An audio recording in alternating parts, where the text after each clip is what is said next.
Suivez MCTV sur YouTube, Facebook, Instagram et TikTok. My name is Junaid and I am from Pakistan. Welcome to the MCTV. Stay connected and follow us on WhatsApp, Facebook, Twitter, Instagram and YouTube. MCTV is the best channel of UAE, and follow us on TikTok, Facebook and Instagram also. Thank you. Vous êtes sur MCTV, restez connectés. MCTV dispose d'un très bon plateau pour des émissions ici à Dubaï.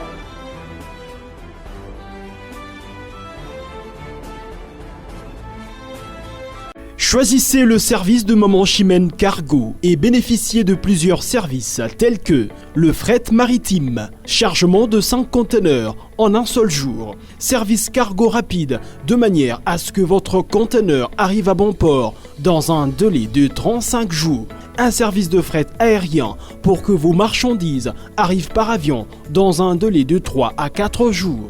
Mama Chimène dispose également d'un salon de coiffure mixte, coiffure homme de très haut niveau, coiffure femme avec des professionnels de la beauté et du look. Un salon qui respecte toutes les normes. Chez Mama Chimène, il y a aussi un restaurant qui vous met à votre disposition un petit déjeuner de 8h à 10h tous les jours, ainsi que le grand buffet de 13h à 23h avec une multitude de repas africains. Rejoignez tous le service exceptionnel de Mama Chimène 6 à Dubaï, Moon Royal Hotel, Deira, Mama Chimène Cargo Service, toujours près de vous. On vous accompagne en tout pendant votre séjour à Dubaï.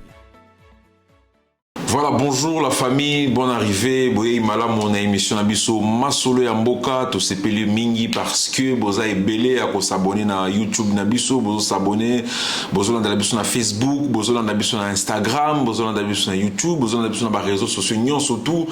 Nan de commerler mampouya comme d'habitude, nous sommes en train de analyser actualité par rapport à tout ce qui se passe au pays. Tozo souhaiter bonne chance na bakonzi o bazo sala musala kitoko. Tozo pe ko dénoncer bakonzi o bazo sala musala malam mingité. Donc comme je l'ai toujours très bien dit, biso tozo na Dubaï, awa ne sika to fandaka, mais parce que nous sommes congolais, nous sommes nés en République démocratique du Congo, tozo na souci mboka.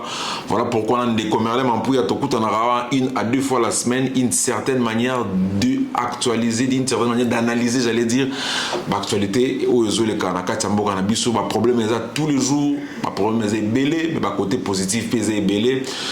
Voilà pourquoi aujourd'hui nous allons parler à la situation de l'ensemble pour la République de Moïse Katumbi, Jacques Ndala, qui prend la bagarre, qui promet la bagarre aux membres de son parti politique. Vous avez suivi les déclarations de Jacques Ndala qu'on va suivre dans cette émission aujourd'hui. Et également, nous allons parler de l'élection 2023. Enfin, Jean-Pierre Bemba, derrière Tshisekedi, donc Jean-Pierre Bemba, avec tout son MLC, vont soutenir le président de la République Tshisekedi pour les élections il y a 2023 décembre. Donc, on a analyse de Komerle Mampouya. Donc, il y a également l'opposition face au pouvoir aux élections. L'opposition face au pouvoir aux élections. Est-ce que l'opposition est toujours en forme, est prête pour qu'il ait bougé qui est pouvoir, qui est l'opposition, qui est l'opposant, j'allais dire l'opposant peut-être le plus populaire actuellement. Donc on va également parler de ça. Nous allons également finir avec les dossiers de la diaspora congolaise ici à Dubaï, récemment, et on va encore parler de ça en quelques mots. Mais sinon, Dekomerle Mampouya, bonjour et bon début de semaine. Bonjour pareillement papa Robert. J'espère que vous allez bien, Dekomerle Mampouya. Oui, en forme. Donc tozu émission belé Robert Guetti de Komerle Mampouya zo sala aye moko na plateau nous Merle Mampouya tozo le adversaire soit tozo le concurrent. Donc Merle Mampouya c'est un analyste, azo analyser du côté positif Yamboka, et c'est ce qu'on va parler aujourd'hui. Alors de Merle Mampouya, bon début de semaine, comme je l'ai très bien dit, la situation de l'ensemble pour la République de Moïse Katumbi, Jacques Ndala promet la bagarre aux membres de son parti politique. Qu'est-ce qui se passe réellement? Tout à l'heure qui réaction de Konabiso Linda, où il a réagi ça, qui est dans la voiture, il a fait une vidéo, il a même promis la mort à Jacques Ndala. Bon, mort, peut-être juste une expression, ça dit que bon, Jacques Ndala peut-être c'est juste une expression. Et puis, tout à l'heure, il va à propos à Péro Loua, au pénal, le but sur la vérité par rapport il y a ensemble de Komerle Mampouya, Hollanda qui a information nyonso, qu'est-ce qui se passe réellement étant qu'analyste.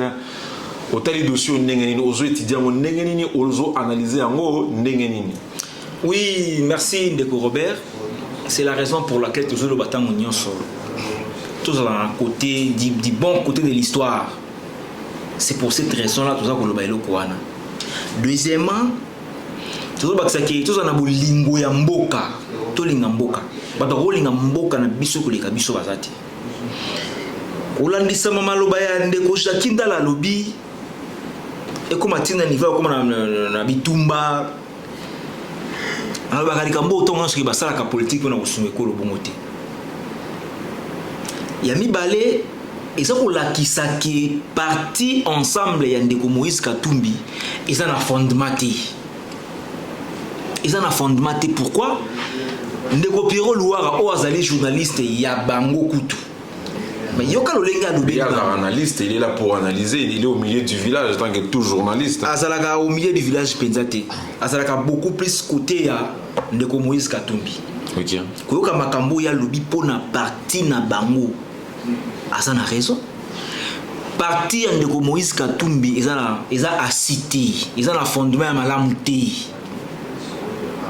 De ba ko sa biloko mo ya mbangu non. Ba vanda ba bongsa no parti. Ba wela ka maponamité que tous les cas d'élection, toutes les élections té. Ba ko élection lengi ya bongo.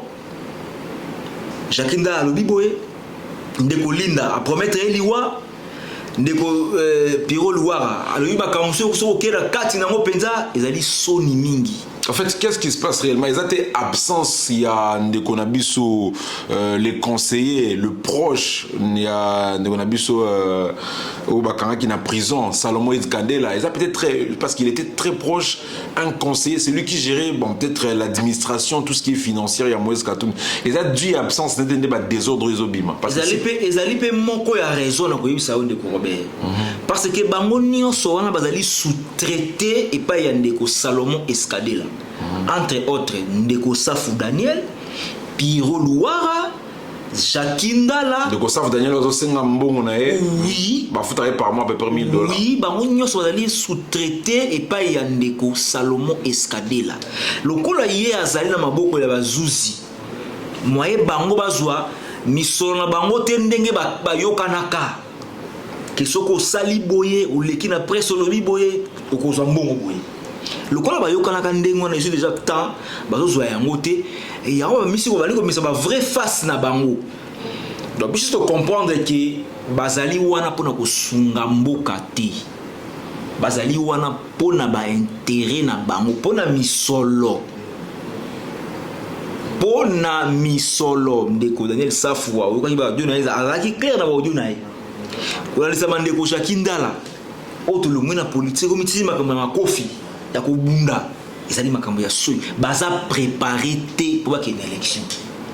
Donc Ndeko Moïse Katumbi peut-être Ndeko Shakindala se sentir lésé par rapport à Mambozo le Kakuna, par rapport à l'organisation, par rapport peut-être à l'absence de notre tournée.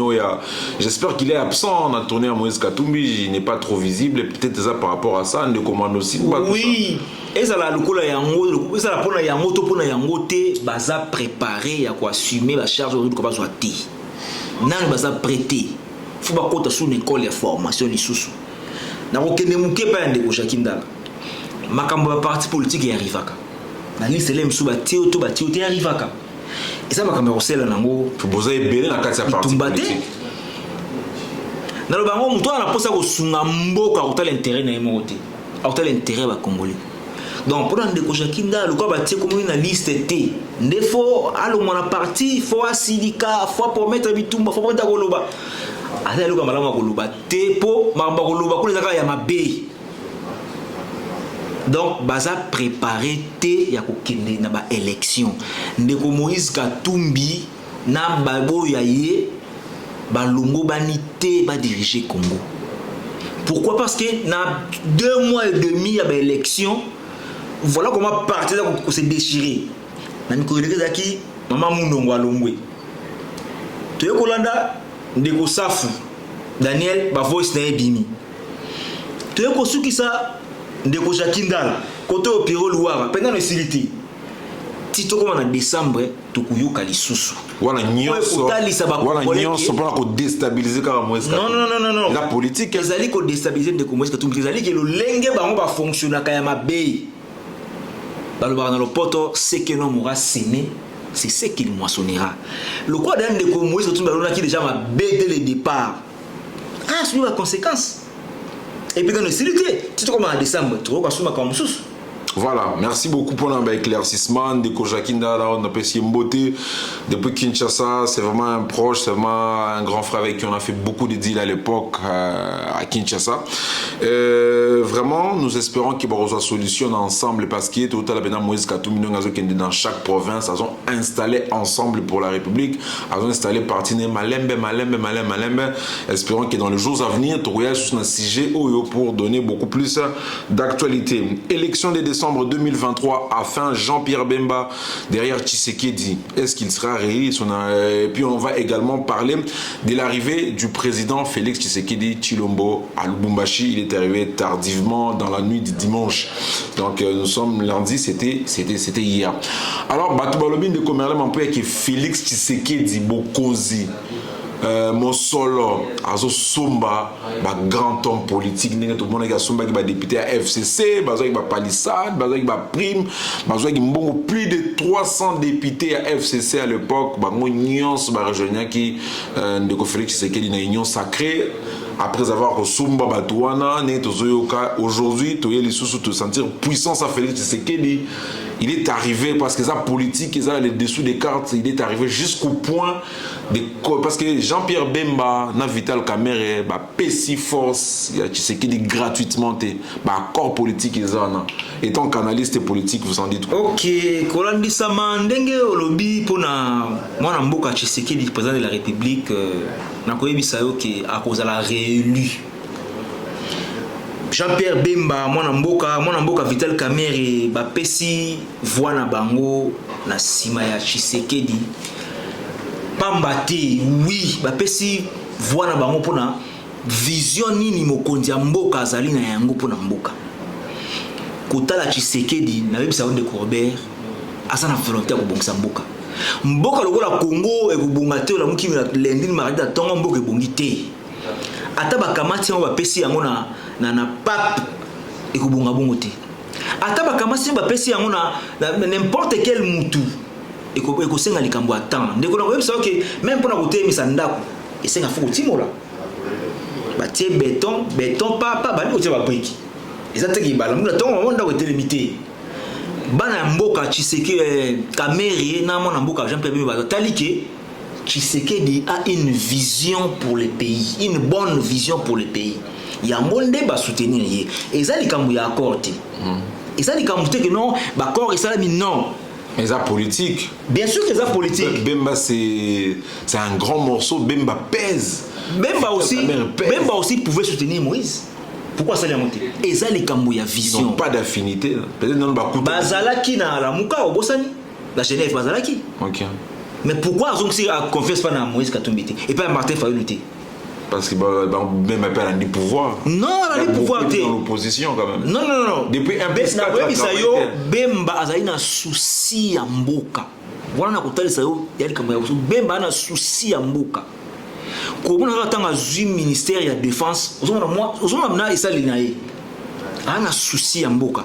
Ekutani pe Tshisekedi ana souci ya mboka koleka. Na kwa sababu na Congo partout comme chantier.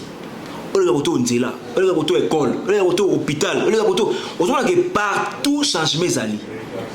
Aucune armée changement, aucun régime financier changement, partout. Oh, ils ont un régime passé. Donc, c'est quand même volonté wana ya kubongisa mboka ne bengi bande comme sou bandi makozala simana ye. Azaki na Lubumbashi. Ndenge batulubaka ke Lubumbashi zali fief ya Moïse Katumbi. Mais comment na lolenge tata mokonza ya mbamaki italisi batu nyonso tuke akozala réélu na décembre 2023. Voilà. Ezali kambuku te kokinango midi à 14h t. Akoza toko pesa ye voix asilisa misa na ya bandaka comme ça ontina suka pona kotombola ekolo na biso Congo. eza likambo ya accord politique te eza likambo ya kotala nani azali na bolingo na vision ya mboka. Donc aussi c'est la saisie à Souka l'opposition face au pouvoir aux élections. Martin Fayulu a zongé la course. Moïse Katoum déjà il s'apprête. Alors de Komerale Mampouya, élection 2023. Martin Fayulu a zongé l'activité. Moïse Katoum a installé la base nae. Tshisekedi de Union Sacrée déjà ça là déjà congrès na bango pour obimisa candidat président 2023 Yemani Félix Tshisekedi de Chilombo siko analyse de opposition est-ce qu'il a besoin de moins force pour la 2023. Kota la penza ba sondage ya bo solo mais na kati na mboka Tshisekedi ko sala réel. OK. Martin Fayulu, na ba na Martin Fayulu azo mema biso na ba biloko moko bo zigzag na kozala te. Tant que na kozala te, bato ba yebi ki akozala te. Ba oye kozonga na zozala. Vraiment cohérence politique ezati. OK. Donc ayebi makambazo lukate déjà a échoué. Martin Fayulu déjà assis a échoué. Dans le baki de l'émission il est grand temps à asseoir dans nos partis et décider. Les partis n'est pas encore assis. OK, nous m'appelons aux élu n'engeni. Mais Martin Fayulu place moi à l'obéki c'est lui le populaire. Non, est-ce que on a place en na ko de Robert basanga na ki bango 4 na marche. Ba na popularité. Matata Pogno, Moïse Katumbi, Malamou. Ngala ko tuno mi tuna te ko faut na popularité te. Ba image c'est une popularité te. Et bon yé mo sur le temps ça.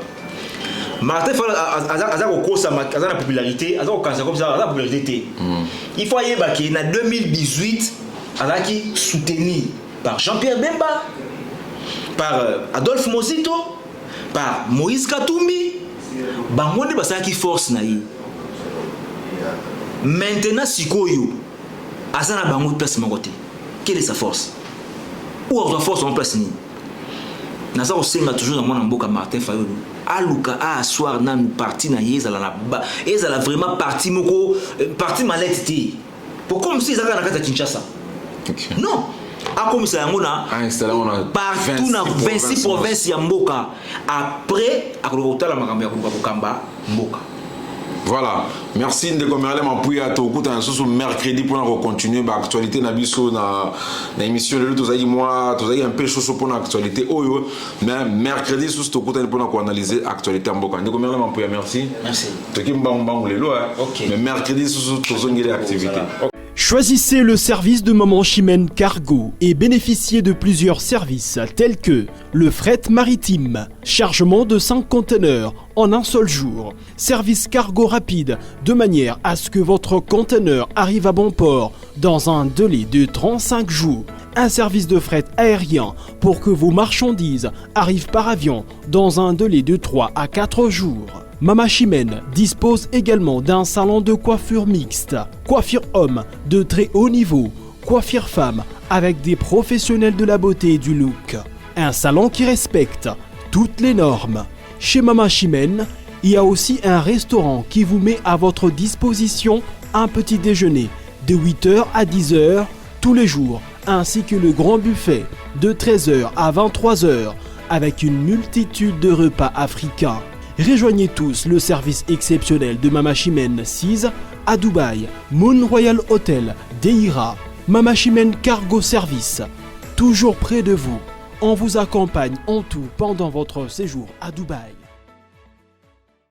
Suivez MCTV sur YouTube, Facebook, Instagram et TikTok. My name is Junaid and I am from Pakistan. Welcome to the MCTV. Stay connected and follow us on WhatsApp, Facebook, Twitter, Instagram and YouTube. MCTV is the best channel of UAE, and follow us on TikTok, Facebook and Instagram also. Thank you. Vous êtes sur MCTV, restez connectés. MCTV dispose d'un très bon plateau pour des émissions